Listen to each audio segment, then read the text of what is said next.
യുക്രൈനുമായുള്ള യുദ്ധം നിർത്തിവെക്കാൻ Russian president Vladimir Putin തയ്യാറായതായി റിപ്പോർട്ട്. നിലവിൽ പിടിച്ചെടുത്ത പ്രദേശങ്ങൾ അംഗീകരിച്ചുകൊണ്ടും പോരാട്ടം നടക്കുന്ന മേഖലകളിൽ സാന്നിധ്യം നിലനിർത്തിക്കൊണ്ടുമുള്ള വെടിനിർത്തലിനാണ് പുടിൻ തയ്യാറാകുന്നതെന്ന് റഷ്യൻ കേന്ദ്രങ്ങളെ ഉദ്ധരിച്ചുകൊണ്ട് വാർത്താ ഏജൻസിയായ റോയിട്ടേഴ്സ് റിപ്പോർട്ട് ചെയ്തു.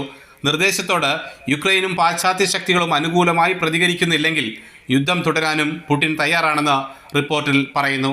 സമാധാന ചർച്ചകളെ പാശ്ചാത്യ ശക്തികൾ വഴിതിരിച്ചുവിടാൻ ശ്രമിക്കുന്നതിലും യുക്രൈൻ പ്രസിഡന്റ് വ്ളാഡിമിർ സെലൻസ്കി ചർച്ചയില്ലെന്ന് പ്രഖ്യാപിച്ചതിലും പുടിൻ അമർഷം രേഖപ്പെടുത്തിയതായി റഷ്യൻ കേന്ദ്രങ്ങൾ റോയിട്ടേഴ്സിനോട് അഭിപ്രായപ്പെട്ടു. എത്ര നാളെടുത്താലും യുദ്ധം തുടരാൻ പുടിനാകും. എങ്കിലും വെടിനിർത്തലിനും യുദ്ധം മരവിപ്പിക്കാനും അദ്ദേഹം തയ്യാറാണ്. പേര് വെളിപ്പെടുത്താതെ ഒരു മുതിർന്ന റഷ്യൻ ഉദ്യോഗസ്ഥൻ പറഞ്ഞു. റഷ്യ യുക്രൈൻ യുദ്ധം അവസാനിപ്പിക്കുന്നതുമായി ബന്ധപ്പെട്ട് രാജ്യാന്തര സമൂഹത്തിൻ്റെ അഭിപ്രായങ്ങൾ ഏകീകരിക്കാൻ ജൂണിലാണ് സ്വിസ് സമാധാന ഉച്ചകോടി നടക്കുന്നത്. സെലൻസ്കിയുടെ നേതൃത്വത്തിൽ നടക്കുന്ന ചർച്ചയിൽ പുടിൻ പങ്കെടുക്കരുതെന്ന് യുക്രൈൻ ആവശ്യപ്പെട്ടിട്ടുണ്ട്.